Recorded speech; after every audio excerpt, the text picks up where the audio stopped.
Chapter 5 In the Golden Age. In another moment we were standing face to face, I and this fragile thing out of futurity. He came straight up to me and laughed into my eyes. The absence from his bearing of any sign of fear struck me at once.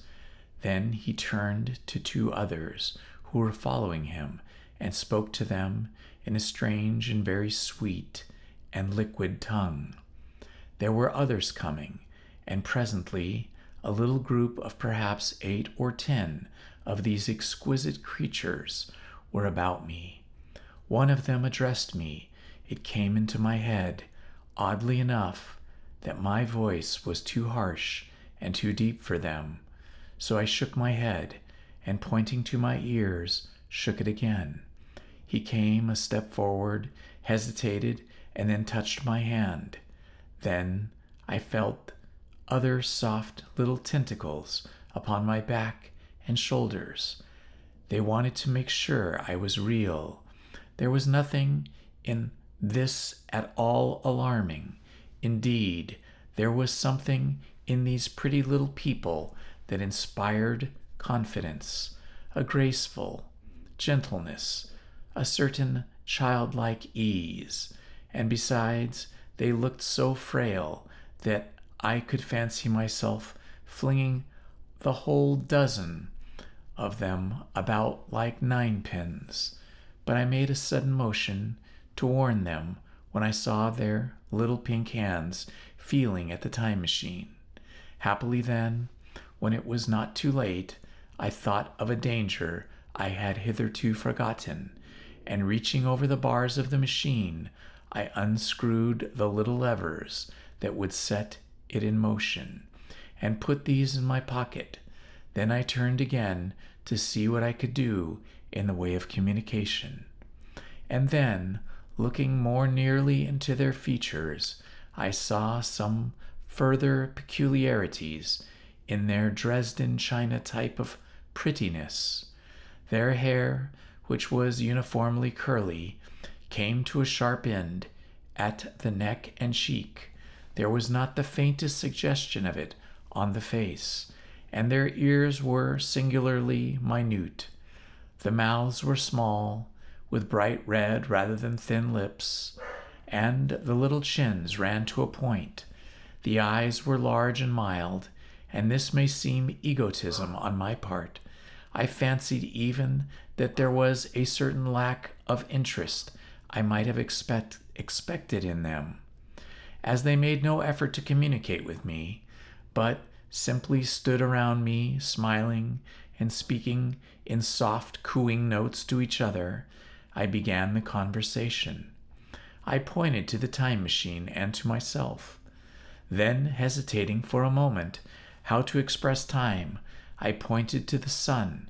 At once a quaintly pretty little figure in checkered purple and white followed my gesture, and then astonished me by imitating the sound of thunder. For a moment I was staggered, though the import of this gesture was plain enough. The question had come into my mind abruptly. Were these creatures fools? You may hardly understand how it took me.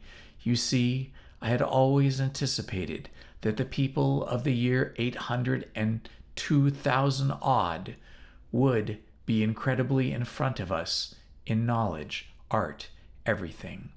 Then one of them suddenly asked me a question that showed him to be the intellectual level of one of our 5 old children, asked me, in fact, if I had come from the sun in a thunderstorm. It let loose the judgment I had suspended upon their clothes, their frail light limbs and fragile features. A flow of disappointment rushed across my mind. For a moment I felt that I had built the time machine in vain.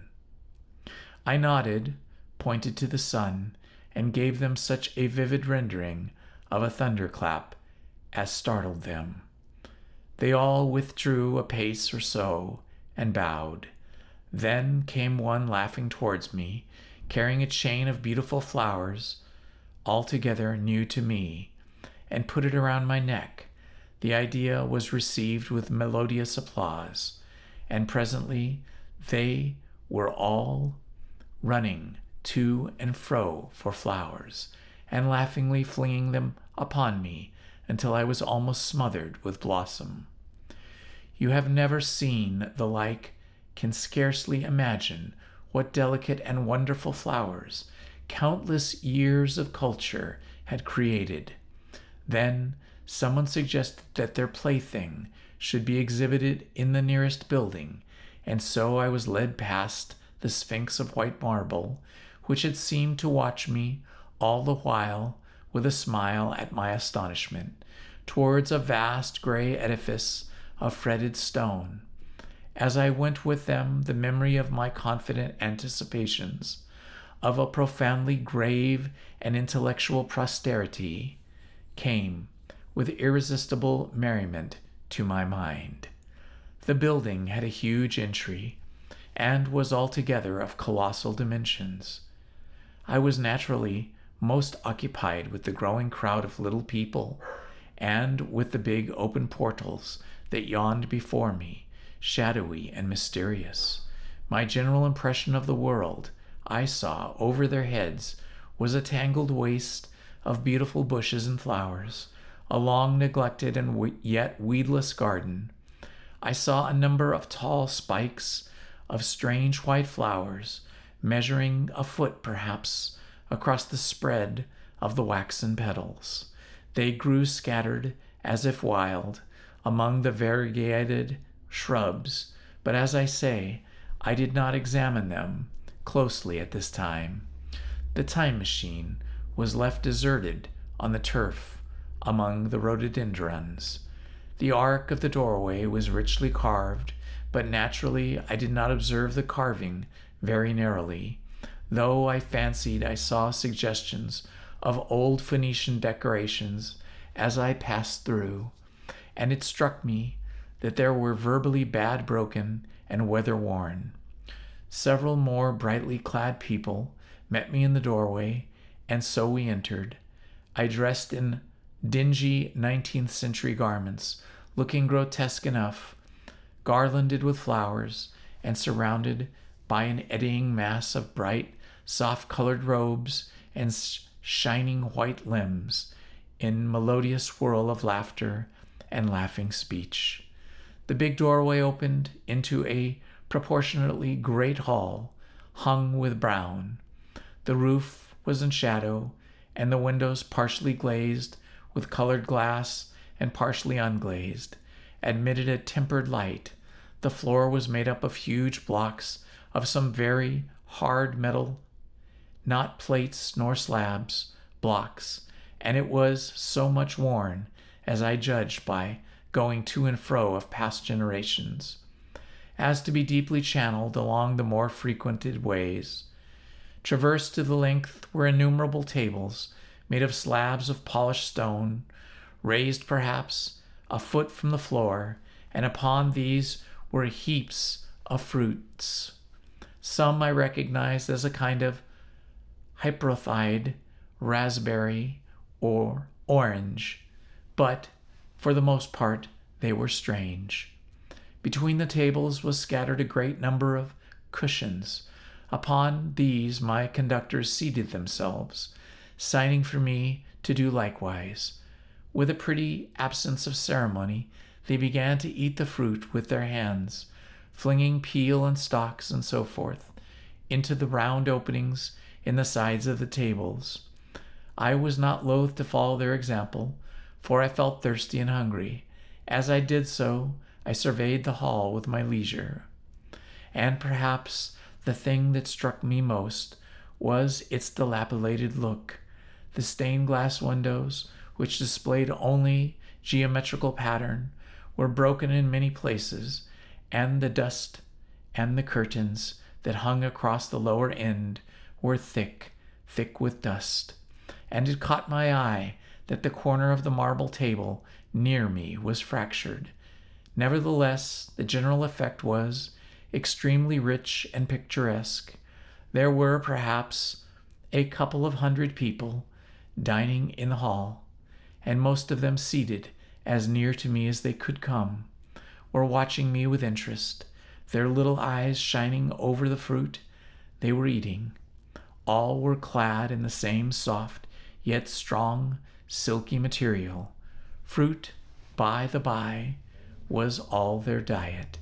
These people of the remote future were strict vegetarians, and while I was with them, in spite of some carnal cravings, I had to be frugivorous also. Indeed, I found afterwards that horses, cattle, sheep, dogs had followed the ichthyosaurus into extinction. But the fruits were very delightful. One in particular that seemed to be in season all the time. I was there, a flurry thing in a 3-sided husk was especially good, and I made it my staple. At first I was puzzled by all these strange fruits and by the strange flowers I saw, but later I began to perceive their import.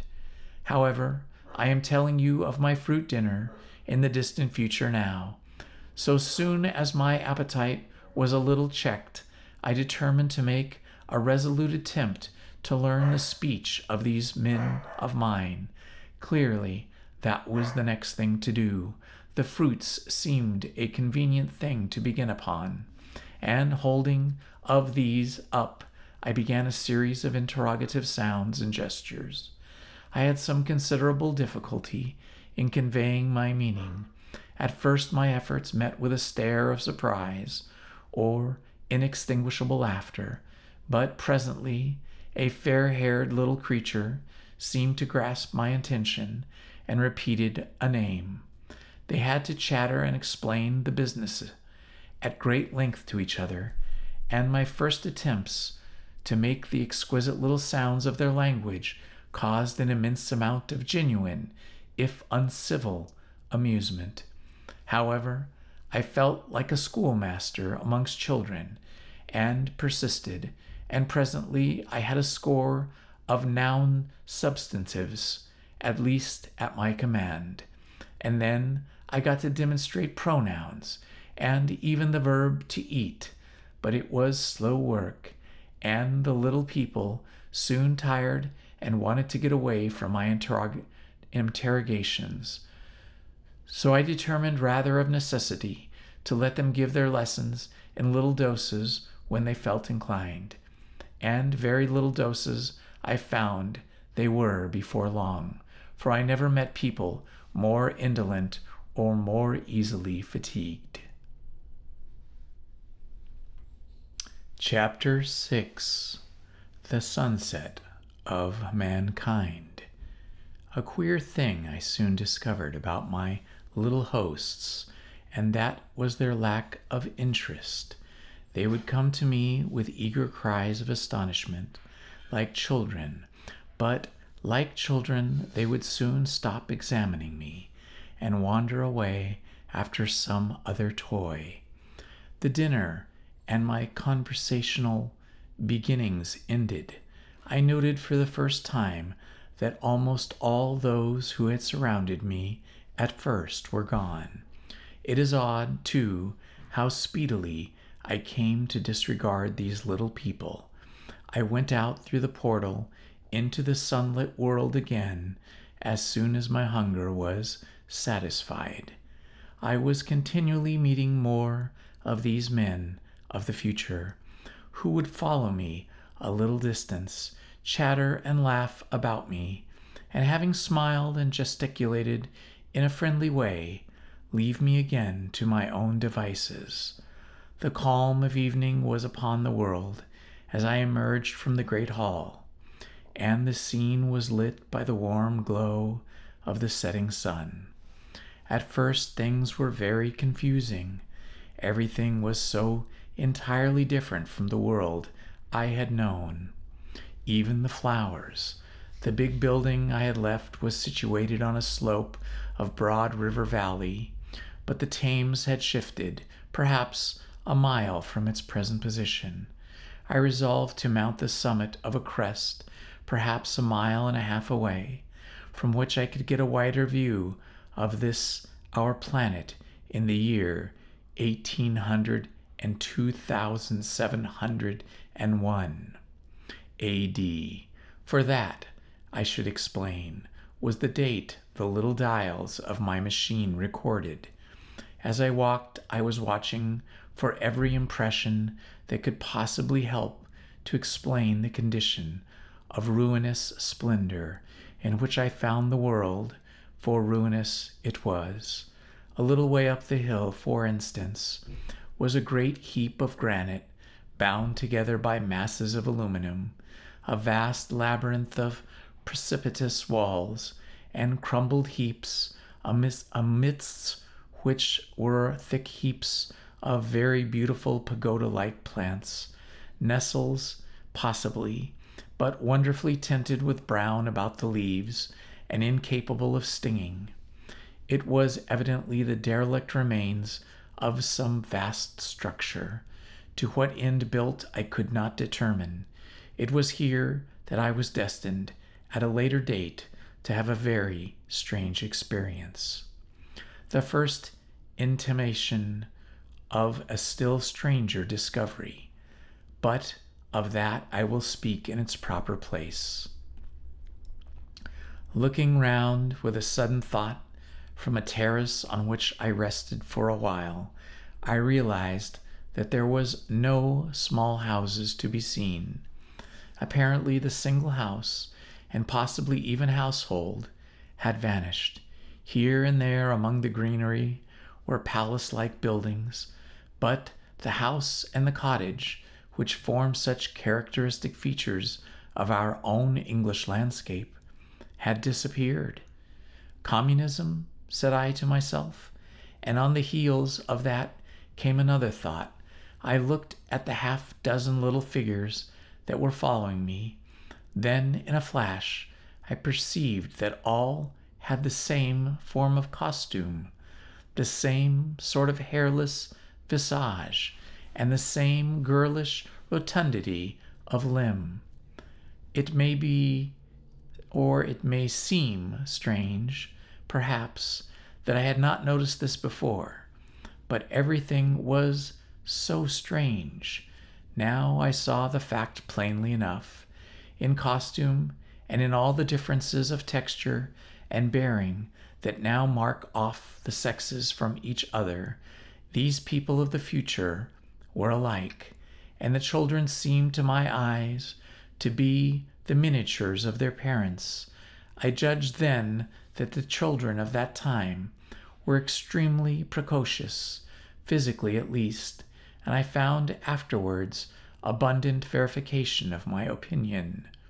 Seeing the ease and security in which these people were living, I felt that this close resemblance of sexes was, after all, what one would expect for the strength of a man and the softness of a woman, the institution of family, and the differentiation of occupations are mere militant necessities of an age of physical force. Where population is balanced and abundant, much childbearing becomes an evil rather than a blessing to the state. Where violence comes but rarely and offspring are secure, there is less necessity, indeed there is no necessity, for an efficient family. And the specialization of the sexes with reference to their children's needs disappears. We see some beginnings of this even in our own time, and in this future age it was complete. This, I must remind you, was my speculation at the time. Later, I was to appreciate how far it fell short of the reality. While I was musing upon these things, my attention was attracted by a pretty little structure, like a well under cupola. I thought in a transitory way of the oddness of wells still existing, and then resumed the thread of my speculations. There were no large buildings towards the top of the hill, and my walking powers were evidently miraculous. I was presently left alone for the first time. With a strange sense of freedom and adventure, I pushed on up the crest.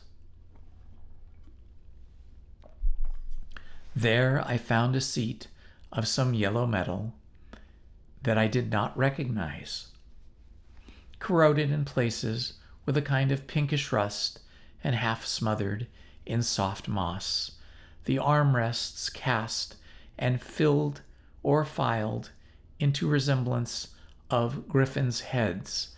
I sat down on it, and I surveyed the broad view of our old world underneath the sunset of that long day. It was as sweet and fair a view as I have ever seen. The sun had already gone below the horizon, and the west was flaming gold, touched with some horizontal bars of purple and crimson. Below was the valley of the Thames, in which the river lay like a band of burnished steel. I have already spoken of the great places dotted about among the variegated greenery, some in ruins and some still occupied. Here and there rose a white or silvery figure in the waste garden of the earth. Here and there came the sharp vertical line of some cupola or obelisk. There were no hedges, no signs of proprietary rights, no evidences of agriculture.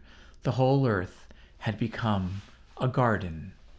So, watching, I began to put my interpretation upon things I had seen, and as it shaped itself to me that evening, my interpretation was something in this way.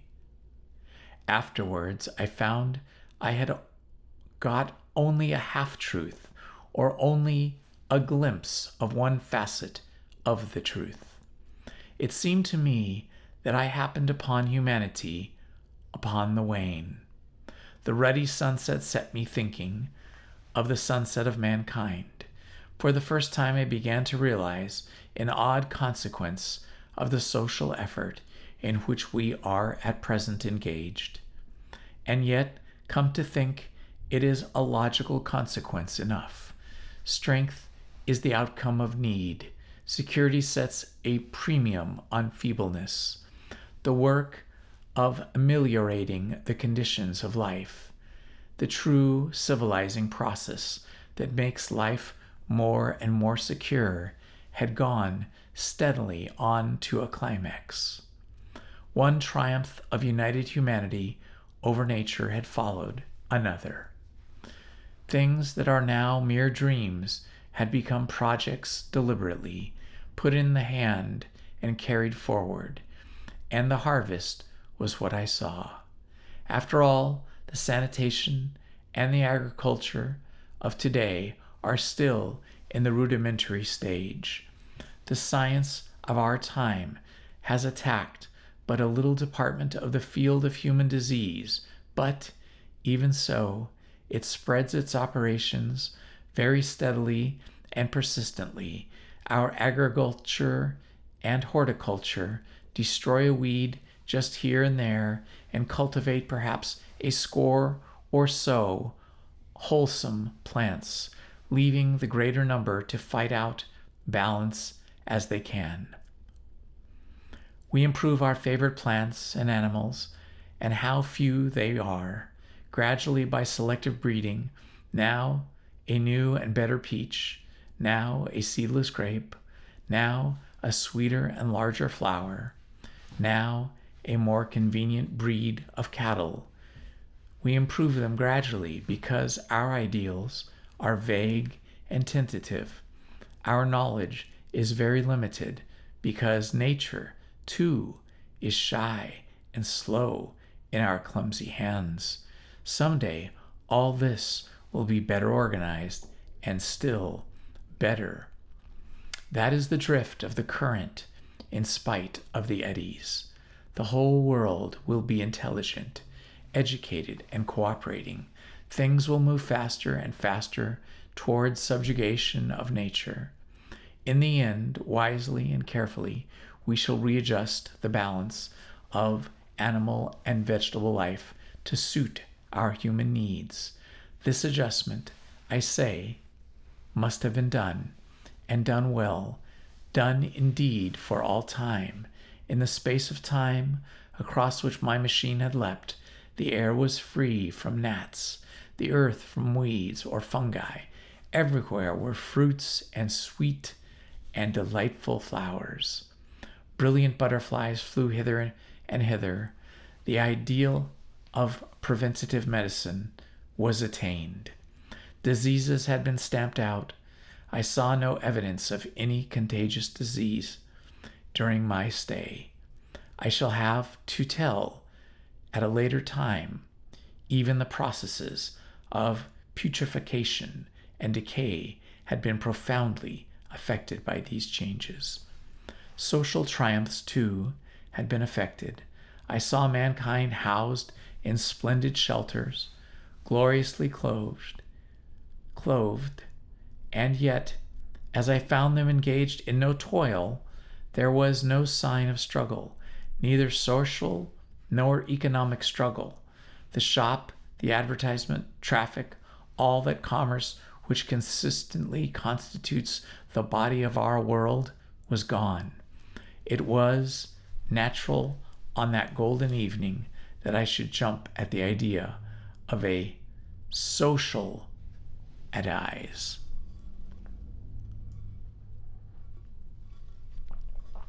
The difficulty of increasing population had been met, I guessed, and population had ceased to increase. But with this change in condition comes inevitably adaptations to the change. What, unless biological science is a mass of errors, is the cause of human intelligence and vigor, hardship and freedom, conditions under which the active, strong, and subtle survive, and the weaker go to the wall, conditions that put a premium on the loyal alliance of capable men, upon self-restraint, patience, and decision, and the institution of the family, and the emotions that arise therein, the fierce jealousy, the tenderness for offspring, parental self-devotion, all found their justification and now support in the imminent dangers of the young. Now, where are these immigrant dangers? There is a sentiment arising, and it will grow against the communal jealousy, about fierce maternity, against passion of all sorts, unnecessary things now, and things that make us uncomfortable, savage survivals, discords in refined and pleasant life. I thought of the physical slightness of the people, their lack of intelligence, and those big, abundant ruins, and it strengthened my belief in a perfect conquest of nature. For after the battle comes quiet. Humanity has been strong, energetic, and intelligent, and what used all its abundant vitality to alter the conditions under which it lived. And now came the reaction of the altered conditions. Under the new conditions of perfect comfort and security, that restless energy that was with us is strength, would become weakness. Even in our own time, certain tendencies and desires, once necessary for survival, are a constant source of failure. Physical courage and love of battle, for instance, are no great help, may even be hindrances to a civilized man. And in a state of physical balance and security, power, intellectual as well as physical, would be out of place. For countless years I judged there had been no danger of war or solitary violence, no danger from wild beasts, no wasting disease to require strength of constitution, no need of toil. For such a life, what we should call the weak are as well equipped as the strong. They are indeed no longer weak. Better equipped indeed they are, for these strong would be fretted by in energy for which there was no outlet. No doubt the exquisite beauty of the buildings I saw was the outcome of the last surgings of the now purposeless energy of mankind before it settled down into perfect harmony with conditions under which it lived. The flourish of that triumph, which began the last great peace, this has never been the fate of energy insecurity. It takes to art and to eroticism, and then to languor and decay. Before even this artistic impetus would at its last die away, had almost died away in the time I saw, to adorn themselves with flowers, to dance, to sing in sunlight, so much was left to the creative and artistic spirit, and no more. Even that would fade in the end into contented inactivity. We are kept keen on the grindstone of pain and necessity, and it seemed to me that here was that hateful grindstone broken at last. As I stood there in the gathering dark, I thought that this simple explanation, I had mastered the problem of the world, mastered the whole secret of these delicious people. Possibly the cheeks they had devised for the increase in population had succeeded too well, and their numbers had rather diminished than kept stationary. That would account for the abandoned ruins. Very simple was my explanation, and plausible enough, as most wrong theories are. Chapter 7. A Sudden Shock. As I stood there musing over this too perfect triumph of man, the full moon, yellow and gibbous, came up out of an overflow of silver light in the northeast. The bright little figures ceased to move about below.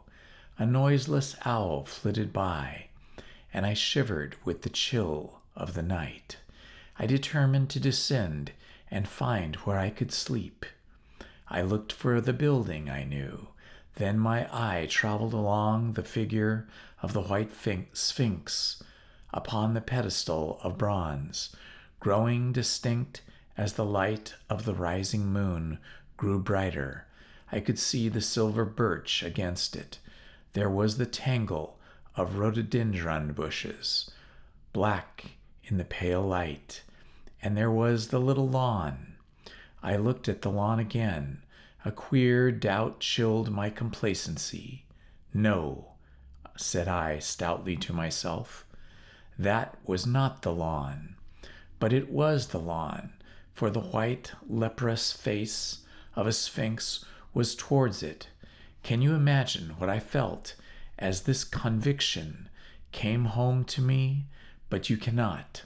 The time machine was gone. At once, like a lash across the face, came the possibility of losing my own age, of being left helpless in this strange new world. The bare thought of it was an actual physical sensation. I could feel it grip me at the throat and stop my breathing. In another moment, I was in a passion of fear and running with great leaping strides down the slope. Once I fell headlong and cut my face. I lost no time in staunching the blood, but jumped up and ran on, with a warm trickle down my cheek and chin. All the time I ran, I was saying to myself, they have moved it a little, pushed it under the bushes, out of the way. Nevertheless, I ran with all my might, all the time, with the certainty that sometimes comes with excessive dread. I knew that such assurance was folly, knew instinctively that the machine was removed out of my reach. My breath came with pain. I suppose I covered the whole distance from the hill crest to the little lawn, 2 miles perhaps, in 10 minutes. And I am not a young man. I cursed aloud as I ran, at my confident folly in leaving the machine, wasting good breath thereby.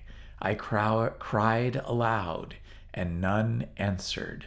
Not a creature seemed to be stirring in that moonlit world.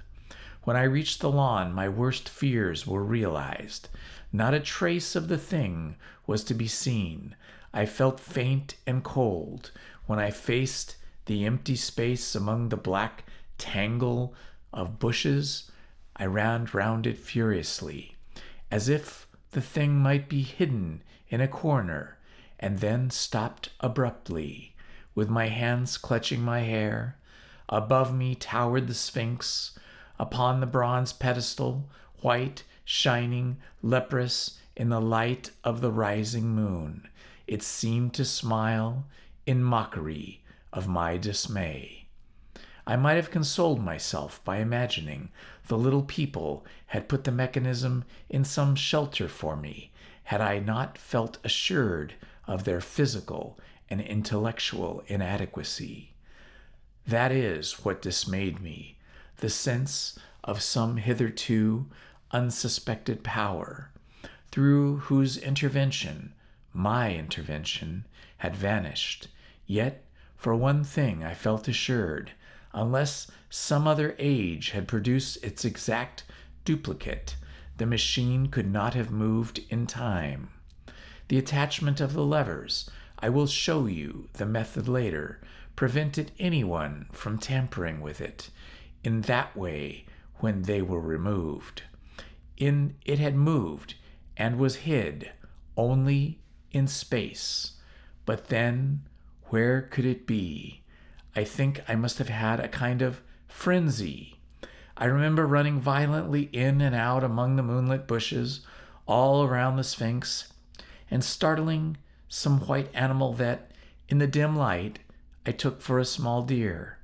I remember, too, late that night, beating the bushes with my clenched fist until my knuckles were gashed and bleeding from the broken twigs, then sobbing and raving in my anguish of mind.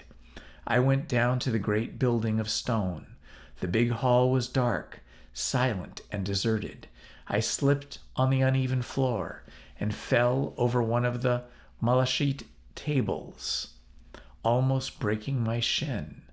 I lit a match and went on past the dusty curtains of which I have told you.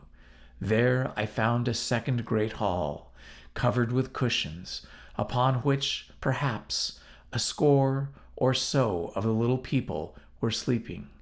I have no doubt they found my second appearance strange enough, coming suddenly out of the quiet darkness, with inarticulate noises, and the splutter and flare of a match, for they had forgotten about matches.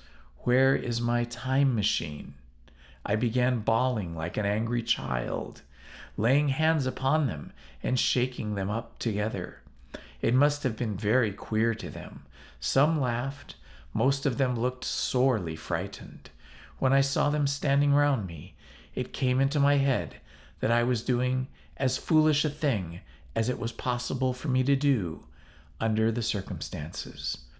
In trying to revive the sensation of fear, for, reasoning from their daylight behavior, I thought that fear must be forgotten. Abruptly, I dashed down the match, and knocking one of the people over in my course, went blundering across the big dining hall again. Out under the moonlight, I heard cries of terror and their little feet running and stumbling this way and that. I do not remember all I did as the moon crept up the sky. I suppose it was the unexpected nature of my loss that maddened me. I felt hopelessly cut off from my own kind, a strange animal in an unknown world. I must have raved to and fro, screaming and crying upon God and fate.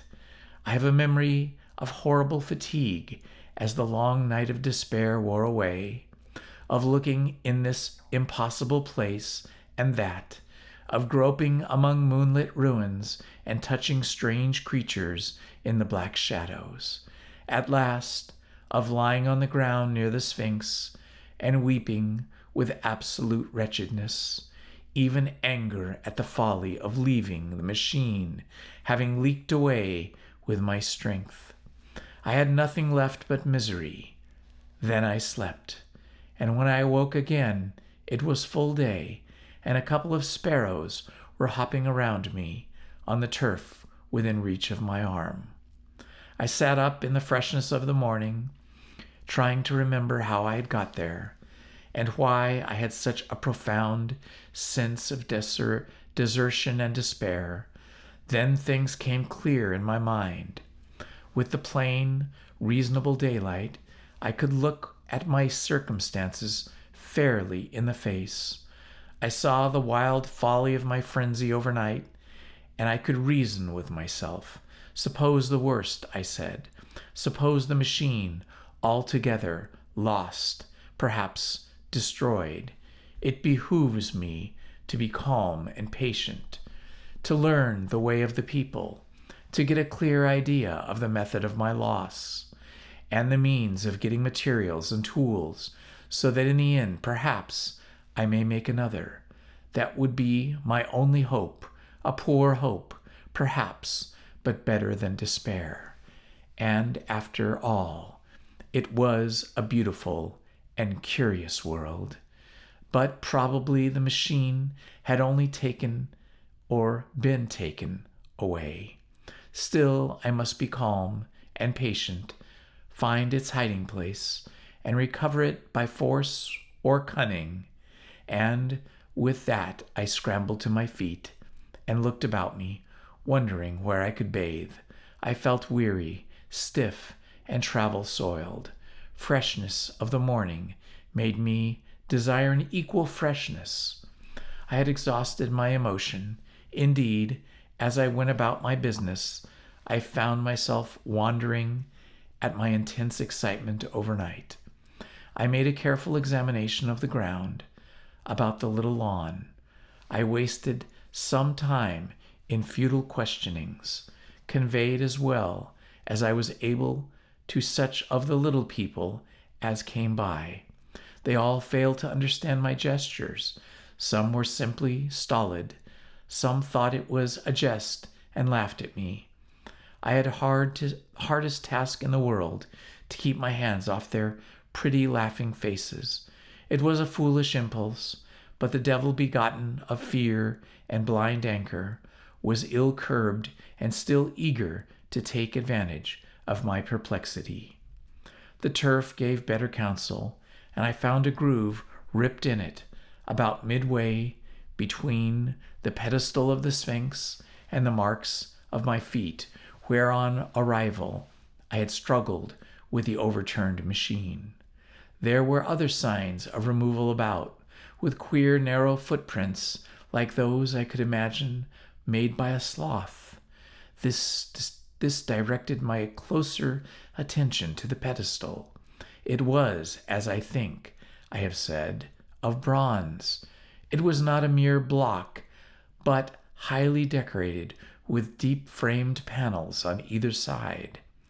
I went and rapped at these. The pedestal was hollow. Examining the panels with care, I found them discontinuous with the frames.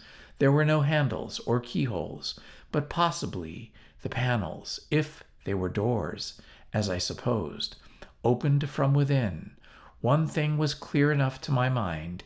It took no very great mental effort to infer that my time machine was inside that pedestal, but how it got there was a different problem. I saw the heads of two orange-clad people coming through the bushes and under some blossom-covered apple trees towards me. I turned smiling to them and beckoned them to me. They came, and then, pointing to the bronze pedestal, I tried to intimate my wish to open it. But at my first gesture towards this, They behaved very oddly. I don't know how to convey their expression to you. Suppose you were to use a grossly improper gesture to a delicate-minded woman. It is how she would look. They went off as if they had received the last possible insult. I tried a sweet-looking little chap in white next, with exactly the same result. Somehow, his manner made me feel ashamed of myself. But as you know, I wanted the time machine, and I tried him once more. As he turned off like the others, my temper got the better of me. In 3 strides, I was after him, had him by the loose part of his robe, round the neck, and began dragging him towards the Sphinx. Then I saw the horror, the repugnance of his face, and all of a sudden I let him go. But I was not beaten yet. I banged with my fist at the bronze panels. I thought I heard something stir inside. To be explicit, I thought I heard a sound like a chuckle, but I must have been mistaken. Then I got a big pebble from the river and came and hammered till I had flattened a coil of the decorations, and the verdigris came off in powdery flakes. The delicate little people must have heard me hammering in the gusty outbreaks a mile away on either hand, but nothing came of it. I saw a crowd of them upon the slopes, looking furtively at me. At last, hot and tired, I sat down to watch the place. But I, too, restless to watch long. I am too occidental for a long vigil. I could work at a problem for years, but to wait inactive for 24 hours, that is another matter. I got up after a time and began to walk aimlessly through the bushes towards the hill again. Patience, said I to myself. If you want your machine again, you must leave that Sphinx alone. If they mean to take your machine away, it's little good you're wrecking their bronze panels. And if they don't, you will get it back as soon as you can ask for it. To sit among all those unknown things before a puzzle like that is hopeless. That way lies monomania. Monomania. Face this world. Learn its ways. Watch it. Be careful of too hasty guesses at its meaning. In the end, you will find clues to it all. Then, suddenly, the humor of the situation came into my mind. The thought of the years I had spent in study and toil to get into the future age, and now my passion of anxiety to get out of it. I had made myself the most complicated and most hopeless trap that ever a man devised, although it was at my own expense. I could not help, and I could not help myself. I laughed aloud. Going through the big palace, it seemed to me that the little people avoided me. It may have been my fancy, or it may have been something to do with my hammering at the gates of the bronze. Yet I felt tolerably sure of the avoidance. I was careful, however, to show no concern and to abstain from any pursuit of them, and in the course of the day or two, things got back to old footing. I made what progress I could in the language, and in addition I pushed my explorations here and there. Either I missed some subtle point of their language, or was excessively simple, almost exclusively composed of concrete substantives and verbs. There seemed to be few, if any, abstract terms, or little use of figurative language. Their sentences were usually simple and of 2 words, and I failed to convey or understand any but the simplest propositions. I determined to put the thought of my time machine and the mystery of the bronze doors under the Sphinx as much as possible in a corner of my memory, until my growing knowledge would lead me back to them in a natural way, yet a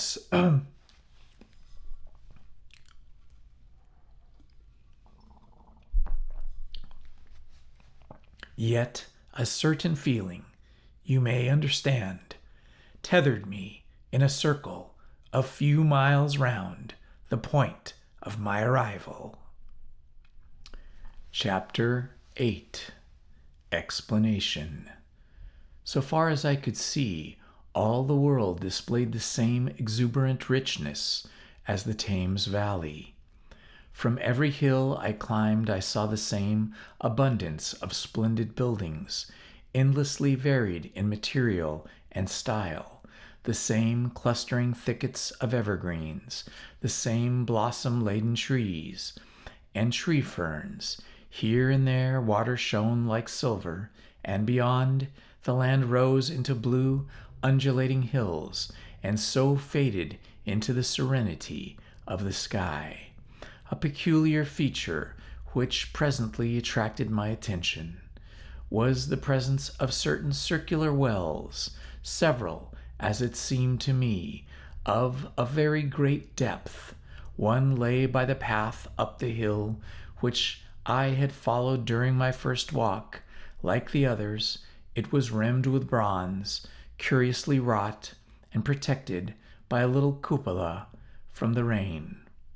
Sitting by the side of these wells, and peering down into the shafted darkness, I could see no gleam of water, nor could I start any reflection with a lighted match, but in all of them I heard a certain sound, a thud, thud, thud, like the beating of some big engine, and I discovered from the flaring of my matches that a steady current of air set down the shafts. Further, I threw a scrap of paper into the throat of one, and instead of fluttering slowly down, it was at once sucked swiftly out of sight.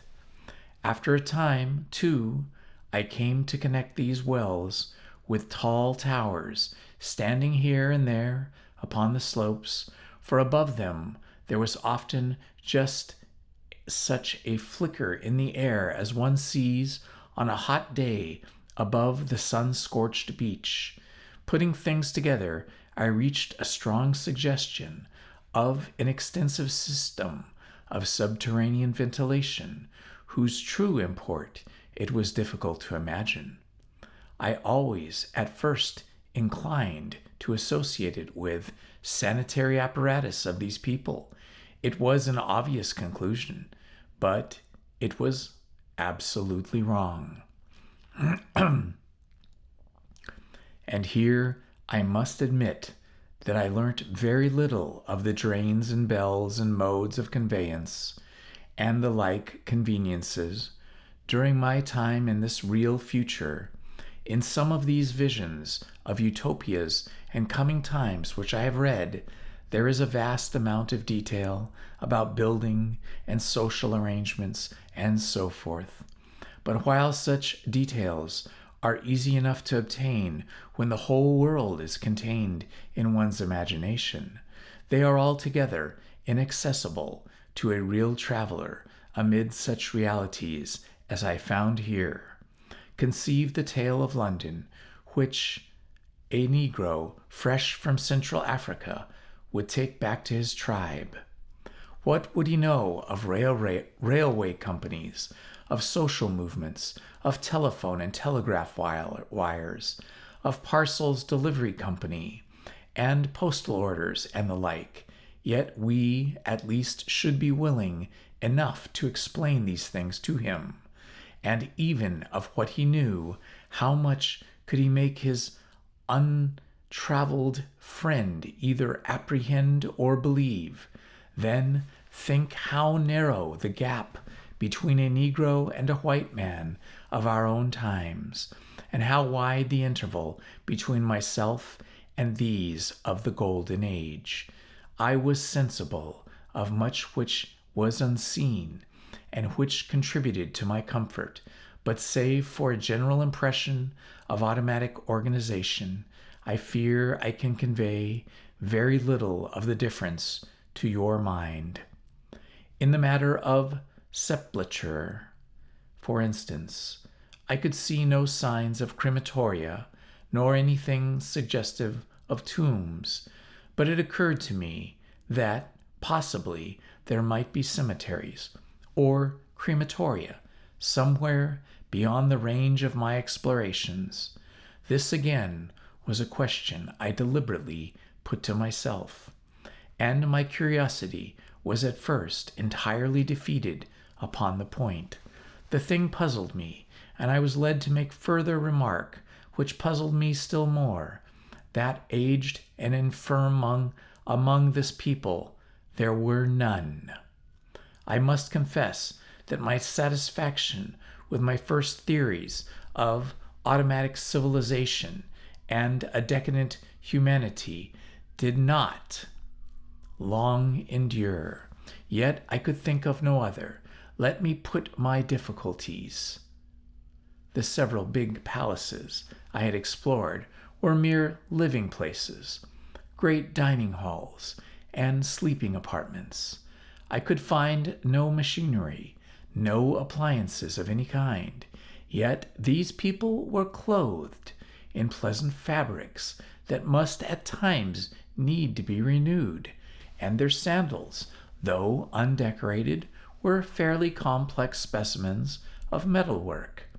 Somehow such things must be made, and the little people displayed no vestige of creative tendency. There were no shops, no workshops, no sign of importations among them.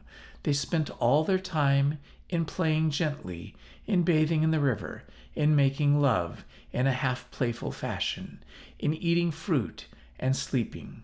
I could not see how things were kept going. Then again, about the time machine, something, I knew not what, had taken it into the hollow pedestal of the White Sphinx. Why? For the life of me, I could not imagine. Those waterless wells, too, those flickering pillars. I felt I lacked a clue. I felt, how shall I put it?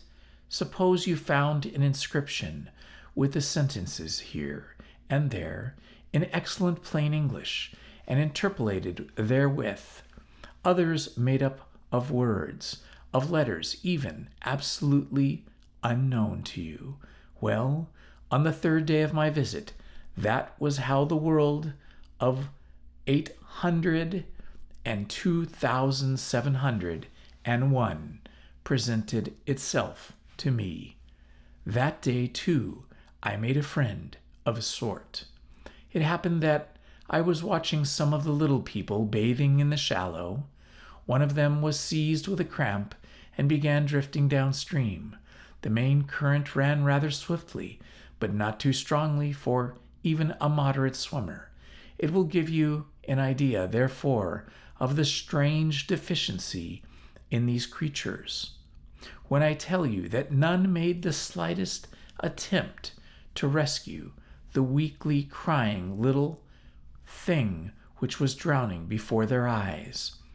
When I realized this, I hurriedly slipped off my clothes, and, wading in at a point lower down, I caught the poor mite and drew her safe to land. A little rubbing of the limbs soon brought her round, and I had the satisfaction of seeing she was all right before I left her. I had got to such a low estimate of her kind that I did not expect any gratitude from her. In that, however, I was wrong. This happened in the morning. In the afternoon, I met my little woman, as I believe it was, as I was returning towards my center from an exploration, and she received me with cries of delight and presented me with a big garland of flowers, evidently made for me and me alone. The thing took my imagination. Very possibly I had been feeling desolate. At any rate, I did my best to display my apprehension of the gift. We were soon seated in a little stone arbor, engaged in conversation, chiefly of smiles. The creature's friendliness affected me exactly as a child's might have done. We passed each other flowers, and she kissed my hands. I did the same to hers. Then I tried to talk, and I found that her name was Weena, which, though I don't know what it meant, somehow seemed appropriate enough. That was the beginning of a queer friendship, which lasted a week and ended as I will tell you. She was exactly like a child.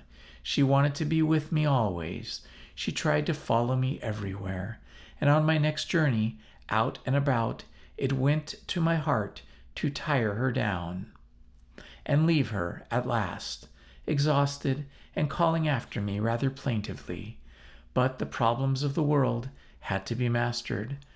I had not, I said to myself, come to the future to carry on a miniature flirtation.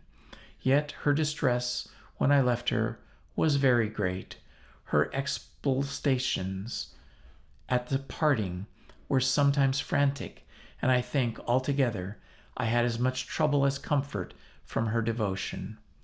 Nevertheless, she was somehow a very great comfort.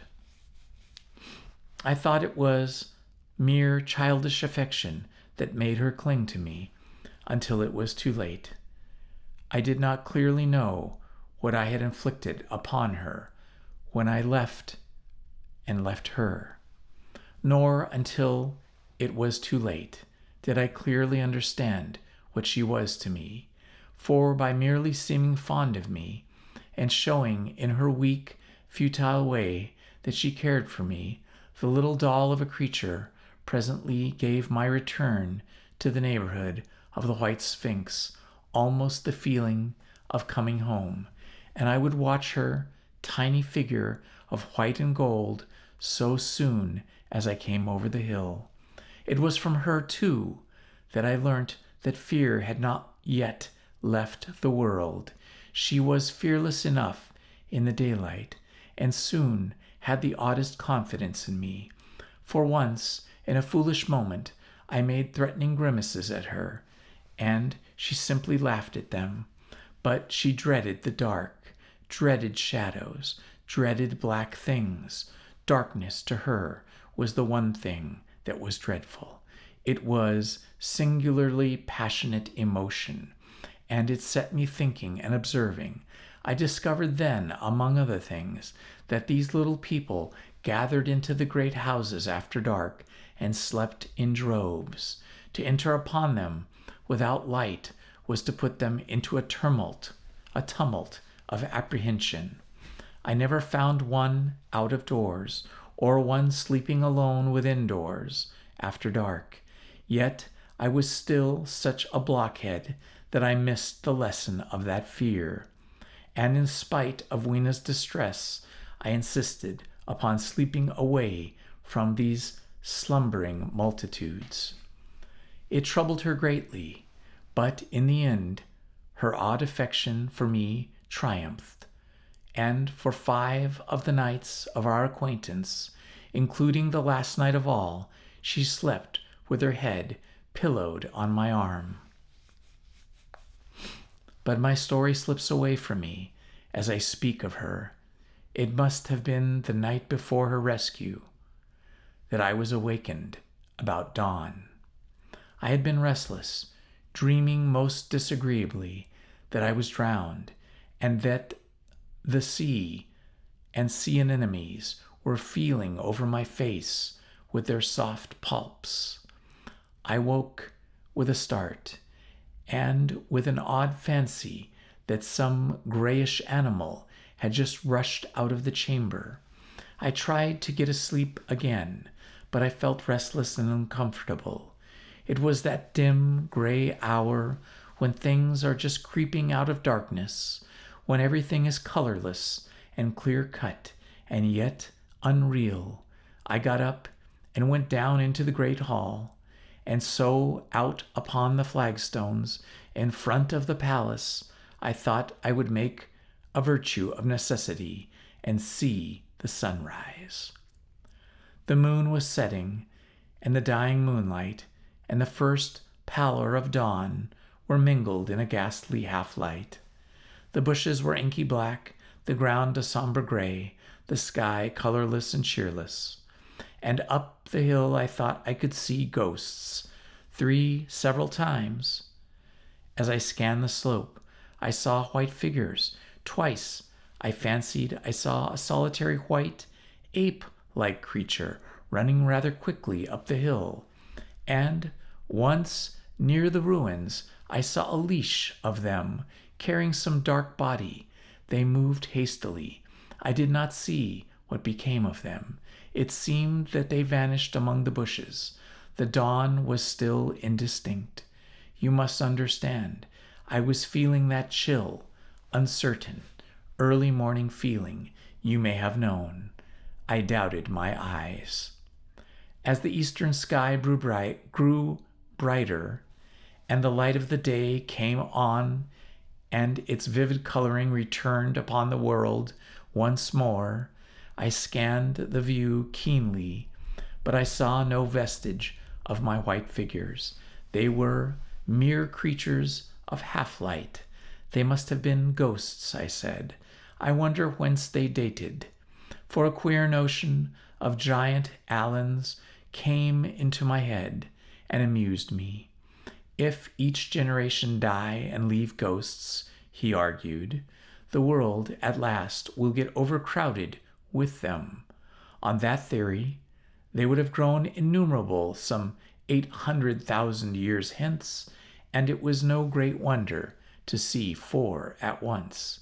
But the jest was unsatisfying, and I was thinking of these figures all the morning until Weena's rescue drove them out of my head. I associated them in some indefinite way with the white animal I had startled in my first passionate search for the time machine. But Weena was a pleasant substitute, yet all the same they were soon destined to take a far deadlier possession of my mind. I think I have said of how much hotter than our own was the weather of this golden age. I cannot account for it. It may be the sun was hotter, or the earth was nearer the sun. It is usual to assume that the sun will go on cooling steadily in the future, but people unfamiliar with such speculations as those of the younger Darwin forget that the planets must ultimately fall back one by one into the parent body. As these catastrophes occur, the sun will blaze with renewed energy, and it may be that some inner planet had suffered this fate. Whatever the reason, the fact remains, the sun was very much hotter than we know it.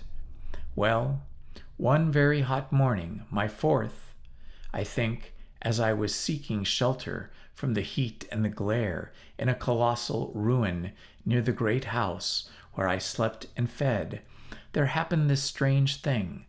Clambering among these heaps of masonry, I found a narrow gallery whose end and side windows were blocked by fallen masses of stone. By contrast with the brilliancy outside, it seemed at first impenetrably dark to me. I entered it groping, for the change from light to blackness made spots of color swim before me. Suddenly, I halted, spellbound. A pair of eyes, luminous by reflection against the daylight without, was watching me out of the darkness. The old instinctive dread of wild beasts came upon me. I clenched my hands and steadfastly looked into the glaring eyeballs. I was afraid to turn. Then the thought of the absolute security in which humanity appeared to be living came to my mind. And then I remembered that strange terror of the dark. Overcoming my fear to some extent, I advanced a step and spoke. I will admit that my voice was harsh and ill-controlled. I put out my hand and touched something soft. At once the eyes darted sideways, and something white ran past me.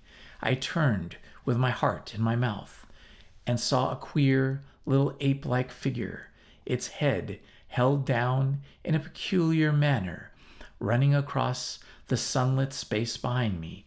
It blundered against a block of granite, staggered aside, and in a moment was hidden in a black shadow beneath another pile of ruined masonry.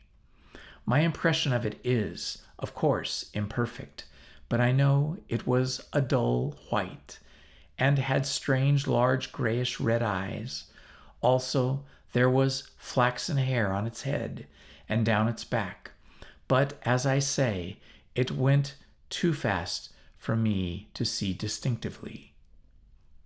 I cannot even say whether it ran on all fours or only with its forearms held very low. After an instant pause, I followed it into a second heap of ruins. I could not find it at first, but after a time, in the profound obscurity, I came upon one of those round well-like openings of which I have told you, half closed by a fallen pillar. A sudden thought came to me. Could this thing have vanished down the shaft? I lit a match, and looking down I saw a small, white, moving creature with large, bright eyes, which regarded me steadfastly as it retreated. It made me shudder. It was so like a human spider. It was clambering down the wall, and now I saw for the first time a number of metal foot and hand rests forming a kind of ladder down the shaft. Then the light burned my fingers and fell out of my hand, going out as it dropped, and when I had lit another, the little monster had disappeared.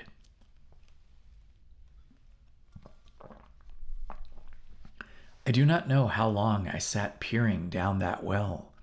It was not for some time that I could succeed in persuading myself that the thing I had seen was human, but gradually the truth dawned on me that man had not remained one species, but had differentiated into two distinct animals, that my graceful children of the upper world were not the sole descendants of our generation, but that this bleached, obscene, nocturnal thing which had flashed before me was also heir to all ages. I thought of the flickering pillars and my theory of an underground ventilation. I began to suspect their true import, and what I wondered was this lemur doing in my scheme of a perfectly balanced organization. How was it related to the indolent serenity of the beautiful overworlders, and what was hidden down there at the foot of that shaft? I sat upon the edge of the well, telling myself that at any rate there was nothing to fear, and that there I must descend for the solution of my difficulties. And withal, I was absolutely afraid to go. As I hesitated, two of the beautiful upper world people came running in their amorous sport across the daylight in the shadow. The male pursued the female, flinging flowers at her as he ran. They seemed distressed to find me, my arm against the overturned pillar, peering down the well. Apparently it was considered bad form to remark these apertures, for when I pointed to this one and tried to frame a question about in their tongue, they were still more visibly distressed and turned away. But they were interested in my matches, and I struck some to amuse them. I tried them again about the well, and again I failed. So presently I left them, meaning to go back to Weena and see what I could get from her. But my mind was already in revolution. My guesses and impressions were slipping and sliding to new adjustment. I had now a clue to the import of these wells, to the ventilating towers, to the mystery of the ghosts, to say nothing of a hint at the meaning of the bronze gates and the fate of the time machine. And very vaguely, there came a suggestion towards the solution of the economic problem that puzzled me. Here was the new view. Plainly, this second species of man was subterranean. There were 3 circumstances in the particular which made me think that its rare emergence above ground was the outcome of a long-continued underground habit. In the first place, there was the bleached look common in most animals that live largely in the dark, the whitefish of the Kentucky caves, for instance. Then those large eyes, with that capacity for reflecting light, are common features of nocturnal things, witness the owl and the cat. And last of all, that evident confusion in the sunshine, that hasty yet fumbling awkward flight towards dark shadow, and that peculiar carriage of the head while in the light, all reinforced the theory of an extreme sensitivity to the retina. Beneath my feet, then, the earth must be tunneled enormously, and these tunnelings were the habitat of the new race, the presence of ventilating shafts and wells along the hill slopes, everywhere in fact, except the river valley, showed how universal were its ramifications. What so natural, then, as to assume that it was in this artificial underworld that such work as this was necessary to the comfort of the day.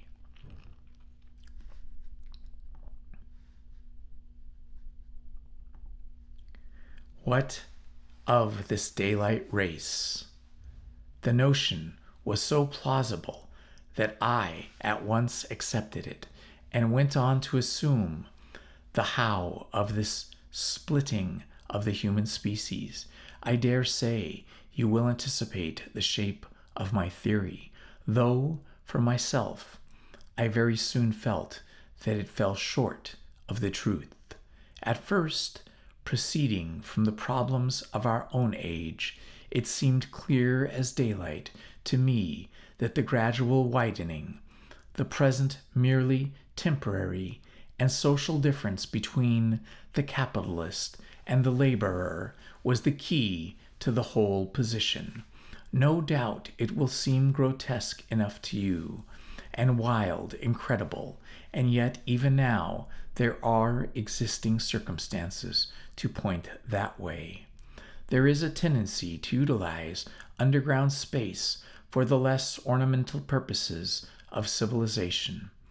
There is the Metropolitan Railway in London, for instance. There are new electric railways. There are subways. There are underground workrooms and restaurants, and they increase and multiply. Evidently, I thought this tendency had increased till industry had gradually lost its birthright in the sky. I mean that it had gone deeper and deeper into larger and ever larger underground factories, spending a still increasing amount of time therein, till in the end, even now, does not an East End worker live in such an artificial condition as practically to be cut off from the natural surface of the earth.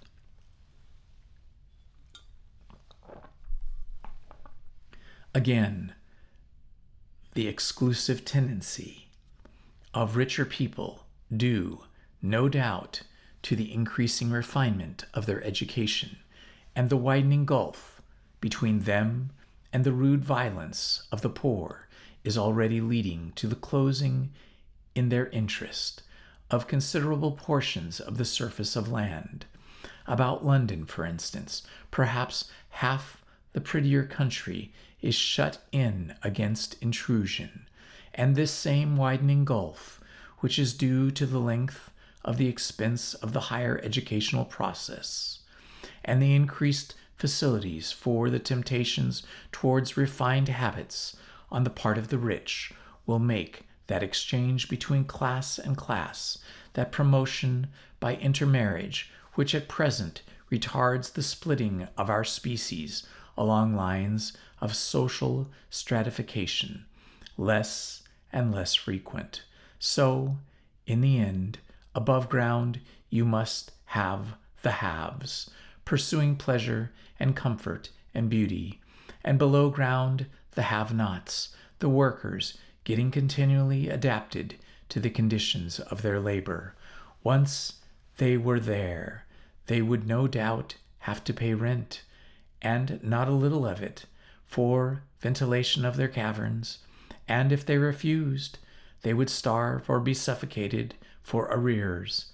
Such of them as were construed as to be miserable and rebellious would die, and in the end, the balance being permanent, the survivors would become as well adapted to the conditions underground life, and as happy in their way as the overworld people were to theirs. As it seemed to me, the refined beauty and the attenuated pallor followed naturally enough. The great triumph of humanity I had dreamed of took a different shape in my mind. It had been no such triumph of moral education and general cooperation as I had imagined.